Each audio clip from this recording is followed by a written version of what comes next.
you have to get wealthy before you do stay wealthy behaviors. And a lot of times people will fantasize about doing some of these real estate and other bigger deals and a little too ahead of schedule, where they fall prey to businesses that are set up to capture the people who are wannabes.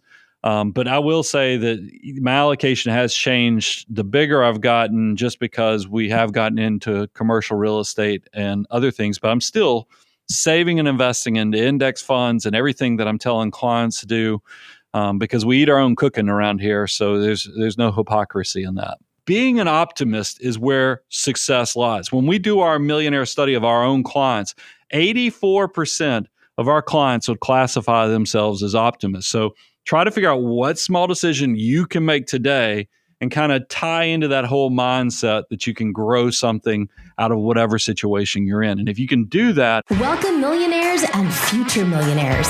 You're listening to the Millionaires Unveiled podcast, a show where you'll hear the stories and interviews of everyday millionaires. We'll unveil their decisions, their strategies, and their portfolio allocation. Now to your host, Jace Mattinson. Welcome back to another episode of the Millionaires Unveiled podcast. This is episode number 357. Stace, how's it going? Going great over here. How are you today, Jace? Doing great. I'm super pumped for today's episode. But before we get into that, kind of wild last week. We had a record. The Dow closed above 40,000 for the first time, which is just nuts with as high interest rates as we have and everything else going on in the economy. But yes, things still seem to be trucking along, which plays into the portfolios of all of our guests and many of our listeners. And yeah, kind of wild. Hey, any day that Jace thinks that we made more money is a great day for us. So I'll take it. Good stuff. Well, hey, if you'd be interested to be on the show, send us an email, millionairesunveiled@gmail.com. Always looking for new, great, interesting guests. If you haven't heard your story, send us an email. We'd love to hear from you. Looking for a few more professions out there that I know I've been kind of trying to track down. I thought I had a truck driver. I'm still working on him. Retired truck driver, that is. But I know there's a few out there that we haven't had. We've had a few requests for them, but nonetheless, always looking for new great guests. So shoot us an email, millionairesunveiled@gmail.com. So today, we got a cool guest. In fact, he's returning. He was on one of the early episodes. I think it was episode, I can't remember if it was one of the first, dozen or so episodes. He came on with his co-host of the Money Guy Show, Brian Preston and Bo Hansen. Today we have Brian returning. And yeah, it's going to be a great episode. Net worth is over 10 million. He doesn't get into the specifics. And I know we've had a few of you who have written on the reviews and stuff that you're mad about that, but he's over 10 million. Yeah, we're not going to get into the exact the exact number, and he gives his kind of reasons why, and that's okay. But a lot of it is invested in the market, and then he's obviously got a business, and more recently he's gotten into some commercial real estate and then some residential, primary residence and whatnot. So it's going to be a great episode with him. You know, he shared some things on his original episode with us about kind of the trajectory and some of the goals that he had set for his life when he was in his 20s. And it's pretty interesting to kind of catch up on those, because I guess at the time we interviewed him, he'd already kind of gotten past the point of the first one and the second one. He had a goal to hit $100,000 in income by the time he was 30, and then $1 million liquid net worth, or portfolio worth, I should say, by 40. And he missed both of those by a year and some change, I think, each one of them. But then the $10 million mark net worth by 50. And when we interviewed him, he was well on his way, and now he is extremely surpassed that, hit that goal well ahead of schedule. So kind of interesting to talk through the trajectory of those with him, and see how his portfolio effectively has evolved as he's kind of gotten older, from going and doing get wealthy activities to stay wealthy activities. So without any further delay, let's get it right in the interview with Brian. We've got a returning guest. In fact, we have a guest from the early days of the show. In fact, he was gracious enough to come on. He and his business partner. Back in 2018, they were episode number 13. That's great. Lucky 13. So at that point, you had been recording episodes, you'd built up a great business. And I'm just curious, you shared a few things with us, and I want to get an update. At that point, you told us, hey, 100K by 30 was the goal. Missed it by a year. Net worth of $1 million, 40. You missed that one by a year. 10 million by 50, and you were ahead of the bell curve. Did you crush that goal or what? Yeah, I mean it's and I kind of shared with you because I know you guys, you like to at least make sure, hey, this Millionaires Unveiled, are they really over the finish line of being into that 7 figures? And I said, hey, Jace, I'm completely comfortable sharing that I'm beyond Deca Millionaire, but I also need to make sure that Thanksgiving doesn't get awkward and all these other things with friends and relatives. But it is one of those things where I find it interesting, those early goals. $100,000 at 30, making that, meaning salary. I missed it by a year. 40 was the $1 million of liquid investments, meaning I didn't want to include home equity and things like that. And in business, I wanted to take out business and home equity.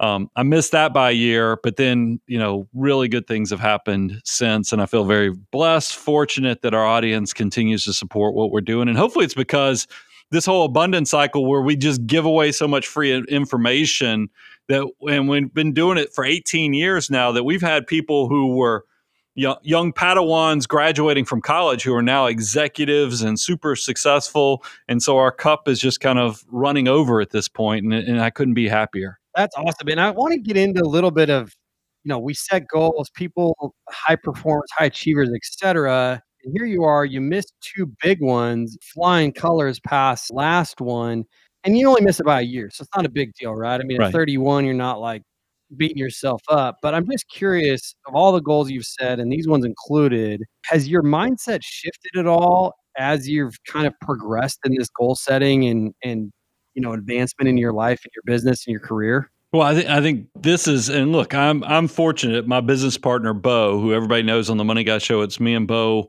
who are running that. I'm 14 years older than Bo, and I've shared that my journey has gone through an entire evolution. Is that when you're younger, I would say in your 20s and 30s, you're full on warrior mode. You're trying to conquer, you're trying to do. When I got 40. I got somewhat sentimental. I would start saying, you start thinking about things and really cherishing memories and, putting the perspective of family, friends, community and all those things. It's not just about conquering anymore. And now that I'm in my 50s, it's even sweeter in the fact that I feel still needed and relevant, but I'm seeing a lot of fruit that we've created. And it's not, I'm not talking about just prospects. I'm not talking about content. I'm just talking about our enterprise is quickly, I think we're within the year, we will cross 40 employees.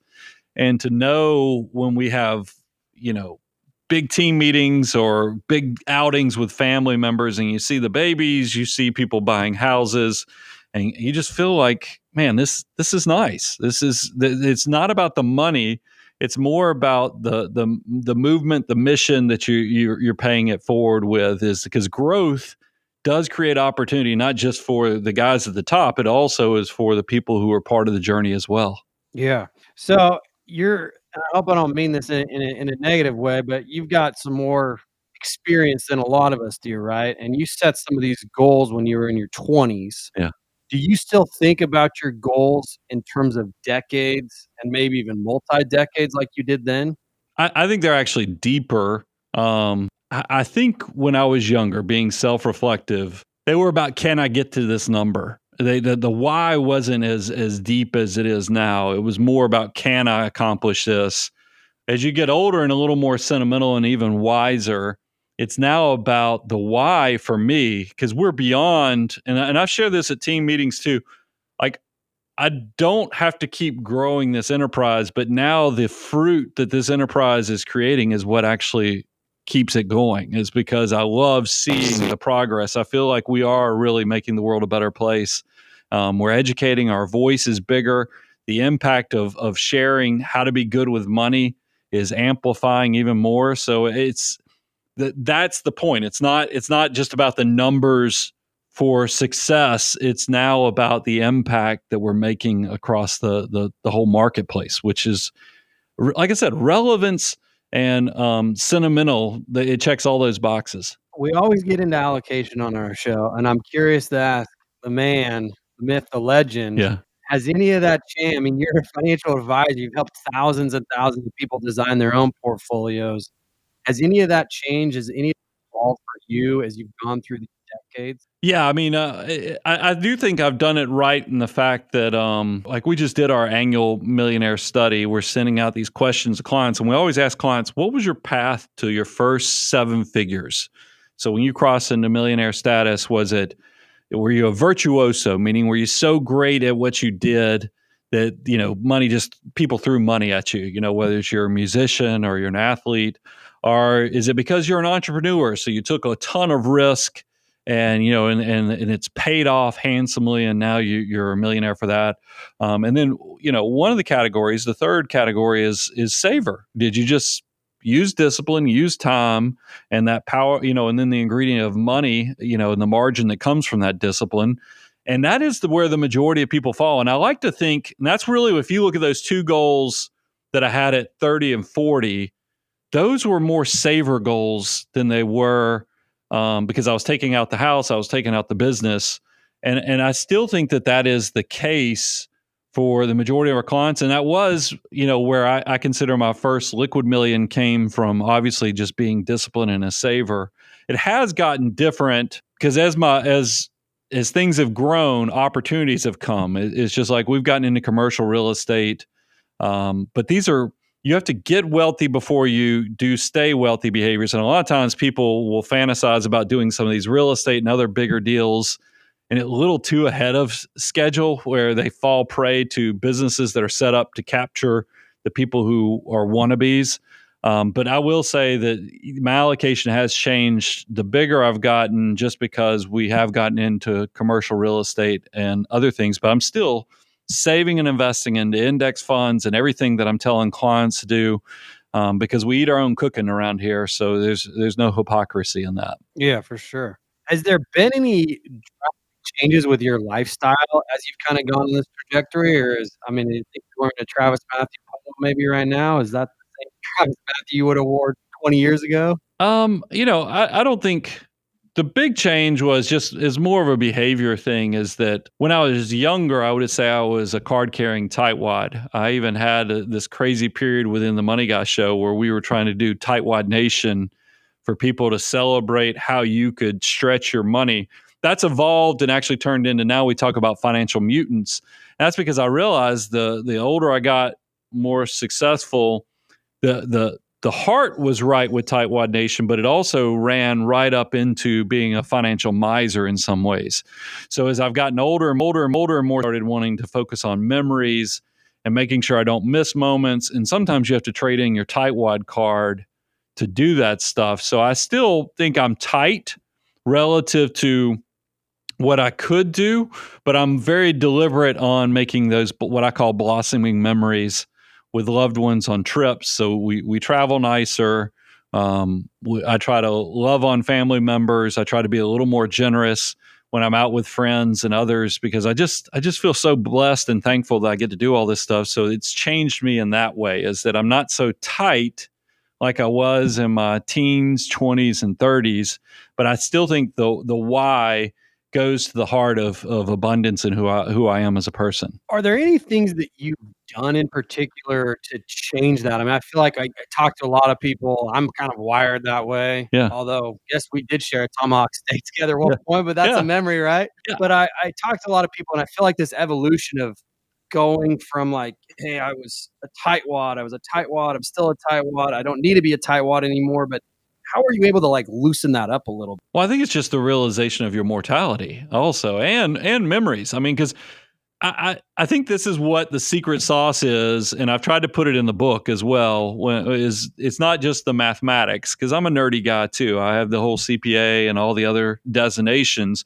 but I think that our secret sauce is the mindset stuff, to where I tell you, from someone who's been there, done that, gone from zero, coming from humble beginnings, and then kind of see what works, well, what mindset and the why for it. So I just realized that what worked for me when I was in my 20s and 30s, like and I talk about it in the book, we went to Europe when my wife and I were in our late 20s, and we did it on the cheap and we had to save up to do this trip, but it was still a big memory builder for us. And if I did that same type of trip, which was still awesome because it was blossoming memories, but where I'm literally talking about where you're trying to overhear the guided tours because you couldn't afford to do the guided tour. If I did that stuff now, my wife and my family would be like, why are we doing it this way when you can't take it with you? You need your money to kind of tie into the purpose, the why, and that's why you don't want to be a miser. That's the big thing. You want to have a purpose, a why to everything you do. And I hear sometimes from listeners, they say, hey, my family's wondering why we're all still huddled up in this one hotel room where I've got kids sleeping in the closet and other things. And like, well, if you've got the level of assets you say you have, you are doing it wrong, probably. Those are great potential memories because they do blossom. They get better over time. But why not go ahead and try to maximize that or plus it a little bit so you can enjoy it in the moment? You don't have to have the time 5 to 10 years where you see the sweetness or tell a story at your funeral where your kids are like, remember when dad was so cheap or mom was so cheap that we were sleeping in closets to have a good time? I mean, it's funny to tell those stories, but I do think at some point it's okay to loosen up the reins a little bit. Did you do anything specific for you to kind of get to that mindset, or has it just been the evolution of trying to realize that, hey, your mortality is the memories matter. I have some of the means to maybe do this. I mean, how do you shake the cage of being a tightwad? You got to first do the math. I mean, I don't, because I think, by the way, Americans don't have this problem. If you look at all the research and the stats out there, too many people are way okay with trying to live their best life way too soon. So we are definitely talking about the exception to the rules. I'm talking about my financial mutants who find themselves being prolific savers, good with their money, and now they're trying to get that candid response. Is it okay if I spend more? And I'm like, don't skip the math of actually, looking at, are you ahead of the curve, behind the curve, on the curve? And that's why when I created like the Know Your Number course, if you go to learn.moneyguy.com, it was specifically for somebody who's at the point where they're doing great things, but they don't quite need a financial advisor yet. You still ought to be able to take a temperature of where you are before you start just increasing lifestyle. Because one of the worst things that can happen to you is you find out that you have a large sum of money, but your hobbies can outgrow what you can afford to spend. I mean, look, we have clients with private planes and other things, and that is, there are hobbies or things you do that can actually become so expensive that they actually jeopardize financial decisions. So, just make sure that stuff all lines up and you've done the math to know what you truly can afford. And once you do the math and you realize, oh my goodness, I'm going to not only die successful, but it's going to grow upon itself, you can then kind of free up. And I always also use the stats. We all see all the time that 80% of millionaires are usually considered what's called, first generation, meaning they didn't inherit money, they didn't receive big gifts. But the sad part of that stat is that typically 70% of the wealth is gone by the second generation and 90% of the wealth is gone by the third generation. So use that as a wake-up call to say, hey, look, I might be having trouble spending, but my kids and my grandkids will have no trouble. So how can I do this in a healthy way that lets me maximize the memories, maximize my loved ones? And I think that will shake those cobwebs, or that concern will shake it away really quick. That's awesome. I appreciate you sharing that. So you've mentioned a couple times, but you've got a book coming out, The Millionaire Mission, Oh, yeah. 20 plus years, basically, of guessing what you've packaged into this book. Will you kind of give us just high level? I mean, why did you write this? Yeah. What can we expect to find in it? Yeah, this is, I've always had a bucket list desire to write a book. It's just that every time I've tried to sit down and write an outline of what I would cover, it just always came up short and it never worked out. And then during the pandemic, I remember, we were all working from home. I had a little more time with the family and we're, doing things, but I'm basically working out of the office. And I was like, man, I have all this extra time and the world is just crazy. And I was like, maybe this is when I should write this book, trying to find that silver lining opportunity in a negative moment in life. And that's when I was like, one of the things we do with all of our clients, we use it on our content all the time, is the financial order of operations. Just like math has an order of operations that you have to solve math problems to get to the right answer, your personal finances are the exact same way. If you can think about things for what your next dollar should do, there is a better way to do money to maximize that journey. But I instead of just sharing the 9 steps, I was like, why don't I write the origin story for each of these steps so people actually know from my life or the stories from clients of where these ideas came from, backed by math, but backed by the stories. And then also, why don't I share some of the things I've figured out after these 30 years of managing money from all these successful families, of what worked, what didn't work. And then I was even, to close the book out, because I figure this is why your show is so successful.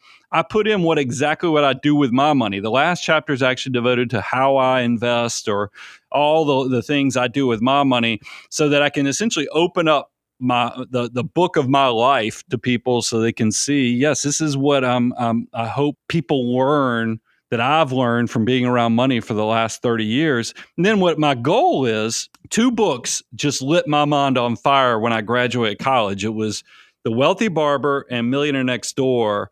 I hope this book will do that for anybody who reads it. I don't care if you're young, I don't care if you're behind. I have put something in this book for every one of those people, but you should, at the end of it, know exactly what to do with your next dollar.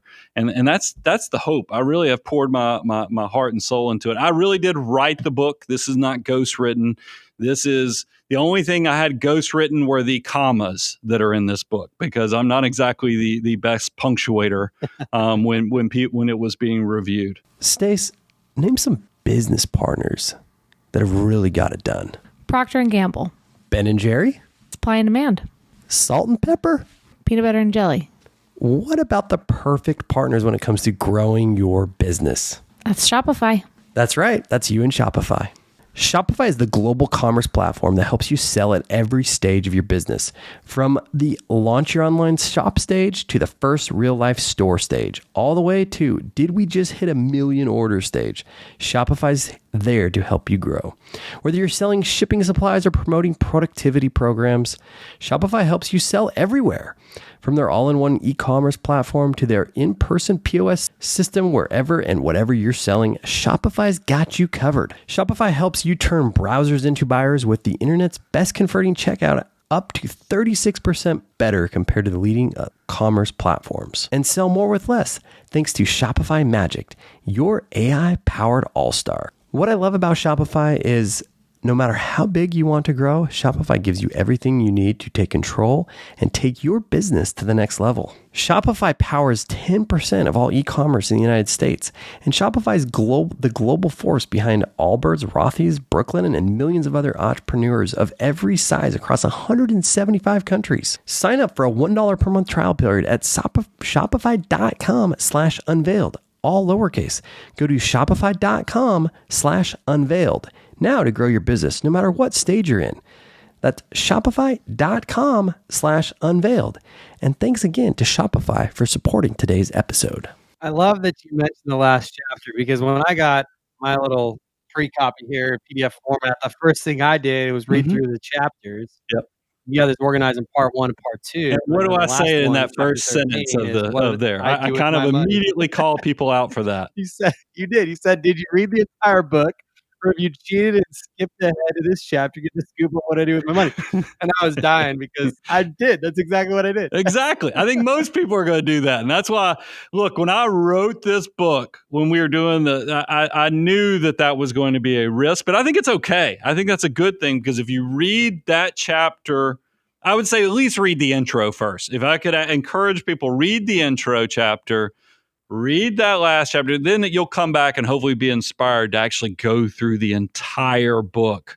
And that's why I called people out, because I figured we're all humans, we're all curious, and we're going to do that same thing. So you've got part one, which is basically the basic, which is a lot of what you cover, day to day and day in, day out on the Money Show. And then you've got part two, which is beyond the basics, which I think is pretty unique. And you do cover some of that stuff on the Money Guy Show day to day. But talk us through why you organized the book. Yeah, I mean, it's really getting back to get wealthy behaviors, stay wealthy behaviors.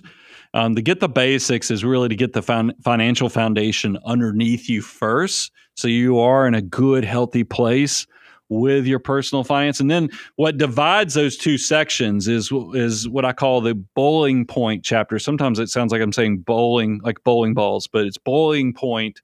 I try to share with people because I'm worried people will read the basics, the steps 1 through 7 of the financial order of operations, and then kind of get like, I don't know, bored or just get distracted. So I wrote the bowling point chapter to try to encourage people on the why or the mindset stuff, even if they're feeling behind, because I was worried an older reader might read this book and need even more motivation. So I tried to add every bit of that into that chapter. And then the beyond the basics gets even more into the mindset and those things that you kind of, once you've got the basics covered, what you're hoping that your money will do for you.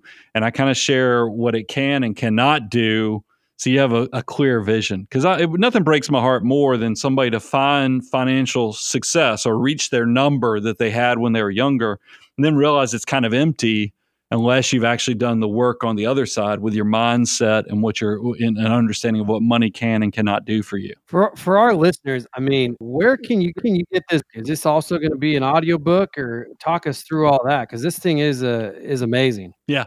I have loaded it up. I mean, the easiest thing, because it should be available about everywhere you can buy a book, because I came really close to self-publishing this book, but then I realized it would never be in a library if I self-published. It would probably never have the opportunity to be as easily put out on Audible or the other places. So I ended up going traditional publishing. We went through the whole process of having publishers bid it out and so forth.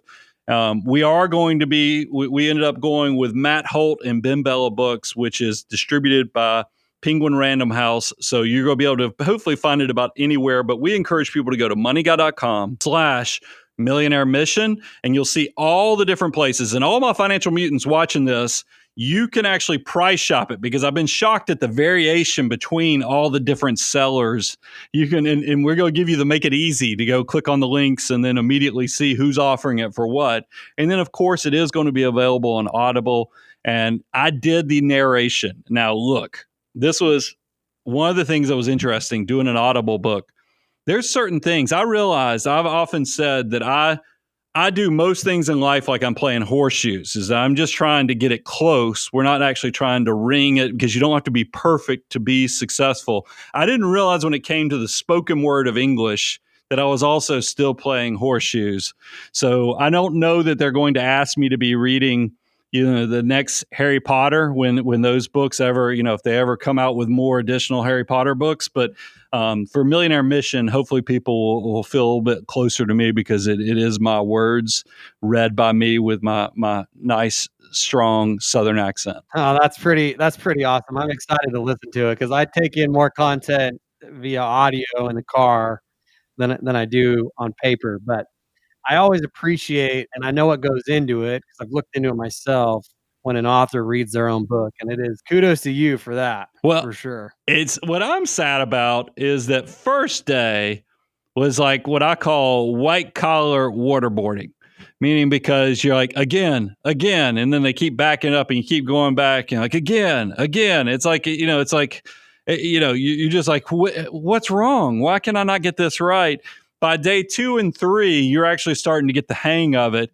And then sadly, it's over at the end of the 3rd day. And you're like, oh, I guess that's a skill I developed that I'll never use again unless I write another book. But it was, my sound engineers were phenomenal. And I actually had a great experience. But that first day was a learning curve for sure. Cool. So you mentioned maybe not another book unless you reiterate or reuse these same skills that you just developed. But where is Brian going from here? The Money Guy Show, the book launch. I mean, this is a big kind of culmination of your life, your career, your show, your business to launch this. I know all the years that have gone into it. Where do you go from here? Yeah. Well, by the way, we're not slowing down. This is not like the, write this book and then sell off into the blue yonder. Hopefully you guys have recognized the way my passion talking about this. I'm actually more energized on this whole content creation, paying it forward, trying to educate the public on good personal finance, that I think we're actually just getting started. I'm hoping that the Millionaire Mission is the catalyst that maybe, because not everybody's going to listen to a podcast. Not everybody watches personal finance content on YouTube. And that's what everybody's and that's how we know each other, Jace, is through all that type of social media stuff. But people still on traditional side of things like a book. So I'm hoping this opens us up to a whole new group of people so that we can keep paying it forward. And I'm hoping that we can kind of normalize. I mean, I'm not so sure that there's not another chapter here in the future where we start helping kids with money, that we don't, focus on other things. So I'm not going away. This is not a capstone to a life in content. This is actually hopefully us kicking up another gear if I have my way. Do you think this will be the start of several potential books that come down the road? Well, let's sell this one first before we start. It's kind of like you don't ask a brand new parent while their child is waking them up in the middle of the night in the first 4 months of life if they're ready to have another child. You wait until that child is now feeding themselves and maybe on the path to being potty trained before you say, "Hey, y'all ready to have another child?" So let's let this book start, feeding itself and becoming potty trained before we have that conversation. Yeah. Oh, that's awesome. That's a great analogy, especially as we just had twins in my life. So, Yeah. and I got 5 under 6, but we are done at this point. but it is. It's one of those things. You know exactly what I'm talking about. It's because I love that this book is coming out, and I pray that it has the same impact that those books I mentioned earlier had on my life. But it is not for the faint of heart. For anybody who's an aspiring author out there, writing the book is probably the least labor intensive part of the whole process, if I'm being honest. Any last pieces of advice for somebody who's just kind of getting started on their journey? I mean, you've got 20 plus years, 30 years packaged in this book. You've got a show with hundreds and hundreds of episodes of basically all your free advice. But if you had to boil it down, couple things in a couple minutes, what would you tell somebody? Yeah, the big thing, anybody, I don't care what age or if you're behind the curve, ahead of the curve, I always just try to encourage people just to start doing something. I think a lot of people live with regrets. I share my personal regrets all throughout this book. I even share all my mistakes that I've made. And the good news is, even though we live in this society where it makes you feel like you have to be perfection or you can't make mistakes, I have found the exact opposite. So if you'll just do a little bit, I'm just talking about a little bit today for that great, big, beautiful tomorrow, I think you'll be surprised at how little small decisions will stack one on top of another. And then you'll look backwards in 5 years or 10 years from now, and you're like, holy cow, I can't believe how much I've accomplished all through these just group of small decisions. And so I would encourage really anybody who listens to this, if there's something you aspire to, especially financial related, don't wait until a month. Don't come up with an excuse. Actually do something. One of the things that we put throughout the book is like a savings goal is saving 25% of your gross income. I recognize for somebody in their 20s or even early 30s, you hear that, especially with all the post-pandemic, the inflation and all the other crazy things that are going on right now. You're like, that is loony towns. Okay, that's loony town. But how about $50 a month? How about $100 a month? And I promise you, if you can just do one little thing today, you will get to that point and be like, oh, that was the catalyst that got me going. Because that's the problem I see is there's a lot of why I couldn't do something in our society right now. The narrative is telling you the system's rigged against you. Whereas I really want people to know being an optimist is where success lies. When we do our millionaire study of our own clients, 84% of our clients would classify themselves as optimists. So try to figure out what small decision you can make today and kind of tie into that whole mindset that you can grow something out of whatever situation you're in. And if you can do that, I give you the tools. This is the instruction manual for the rest of it. And that's why moneyguy.com/millionaire mission, I really hope it will really change a lot of people's lives for the better. Awesome. That's Brian Preston, co-host of the Money Guy Show. Also newly minted author, Millionaire Mission, baby. Get it wherever you can in all the bookstores, online channels. Yeah, I'm excited. On the show today. Thank you so much. This has been awesome, Chase. I really appreciate the opportunity. Plus, looking forward to sharing another tomahawk with you at some point in the future, too. We should go for that tomahawk, celebrate your book launch, man. That's right. I'm all for it. It's one of the only tomahawks I've ever had in my life, so I definitely am not forgetting it.